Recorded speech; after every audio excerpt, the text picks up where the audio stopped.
Il est 8h sur Studio Kalita à Jérusalem, 7h sur Radio J à Paris. Bonjour à tous et bonjour à toutes. Olivier Granilic au micro pour le premier point sur l'actualité israélienne depuis ce matin, depuis Jérusalem. Et c'est avec l'épidémie du coronavirus que nous commençons, bien entendu, ce journal avec 14 cas de nouveaux malades pour la seule journée d'hier. Ce qui porte à 39 le nombre d'Israéliens atteints de cette maladie. 5 nouveaux cas ont été contaminés lors d'un séjour à l'étranger. 5 autres car ils ont été en contact avec des personnes malades ici en Israël. Interrogation concernant un malade. En effet, la source de contamination n'a pas été pour le moment identifié. Le ministre de la Santé et le Premier ministre ont hier convoqué une conférence de presse pour annoncer ces chiffres. Ils ont aussi précisé que 3 personnes malades de ce virus avaient guéri. Cependant, Benjamin Netanyahu a annoncé que 2 nouvelles mesures pourraient être prises aujourd'hui. Il a parlé notamment de mettre en quarantaine les touristes du monde entier qui arrivent en Israël. Une restriction qui pourrait être prise pour éviter un malaise diplomatique avec les États-Unis et qui permettrait ainsi d'appliquer cette consigne aussi aux ressortissants américains. De son côté, le ministre de la Santé, Yaakov Litzman, a souligné que nous sommes dans une situation bien meilleure que d'autres pays, mais nous nous attendons à une augmentation du nombre de cas. Le coronavirus a eu en effet aussi des effets, plus exactement sur la bourse de Tel Aviv hier, avec des baisses allant jusqu'à 9% dans certains indices. En moyenne, la bourse israélienne a perdu 5% et a suivi les autres bourses du monde. De nombreuses branches de l'économie israélienne ont été touchées aussi par cette épidémie. Et hier, le ministre des Finances, Moshe Kahlon, a annoncé la création d'un fonds d'urgence de 4 milliards de shekels en faveur des entreprises et des particuliers qui ont été touchés par cette crise. Le secteur du tourisme et l'aviation ont été directement touchés par les décisions prises ces derniers jours par le ministère de la Santé afin de protéger Israël de la propagation du coronavirus.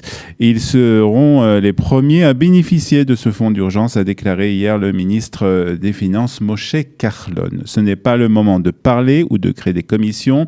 Il faut agir, sinon ce sont plusieurs secteurs d'activité économique israélienne qui vont s'effondrer et avec eux plusieurs milliers d'Israéliens qui risquent de se retrouver au chômage. C'est ce qu'a déclaré hier le président de la Histadrut, le syndicat israélien. Et puis, sachez aussi que la police a annoncé hier la création d'une unité spéciale chargée de veiller à ce que les personnes placées en quarantaine respectent les consignes du ministère de la Santé. L'unité spéciale de la police accompagnera les inspecteurs du ministère de la Santé qui effectuent des visites sur place pour s'assurer que les personnes en quarantaine n'enfreignent pas les règles. Et puis, pour terminer sur ce Covid-19, c'est le nom de cette maladie.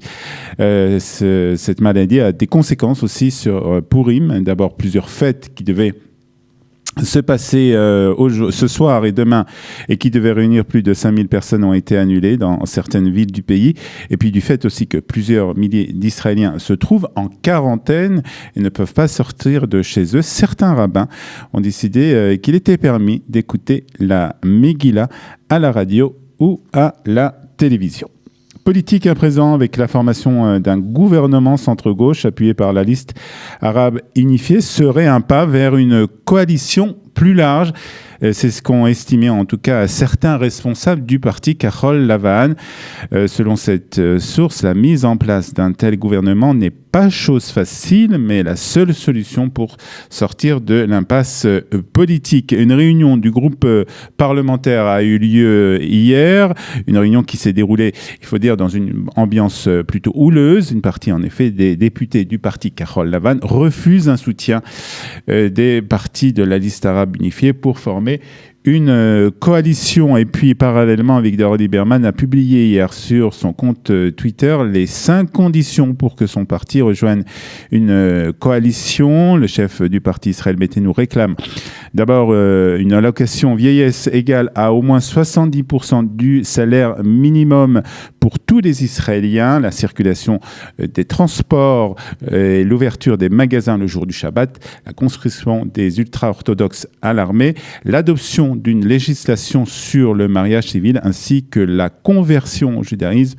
par les rabbins des villes. Ce sont les demandes qui ont été faites par le président de Israël Beiteinu à ce à quoi a répondu Benny Gantz. Nous avons bien noté, allons de l'avant. Réponse donc de Benny Gantz hier au président d'Israël Beiteinu, Avigdor Lieberman. Et puis on termine par la grande journée de solidarité qui s'est déroulée hier en Israël avec plus de 4 millions de shekels qui ont été collectés en faveur d'un fonds d'urgence destiné à des familles francophones Olim en grande difficulté, une opération menée par, comme vous le savez, Qualita. Plus de 1100 donateurs, petits et grands, ont participé à ce magnifique élan de générosité. La campagne n'est pas encore terminée. Les responsables de Qualita sont en négociation pour que de grands donateurs matchent donc ces sommes collectées et on puisse arriver à l'objectif de 6 millions de shekels. Il n'est donc pas trop tard pour encore donner. Vous pouvez encore participer à cette magnifique mitzvah en cette veille de Purim, justement, en donnant sur le site de Tzedaka Israël by Qualita. Merci à tous, en tout cas.